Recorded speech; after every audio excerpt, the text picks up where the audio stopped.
All right, got a sweet potato and a little bit of tin foil here. We're gonna wrap that up. There you go. Got a nice pile of coals here. Bury that sweet potato in the coals for about 45 minutes.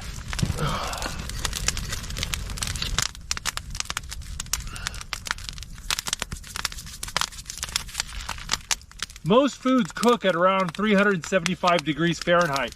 Hold your hand over the fire and count 1, 2, 3. And when you can get to 3 without it hurting, that's about 375 degrees Fahrenheit. So right about here.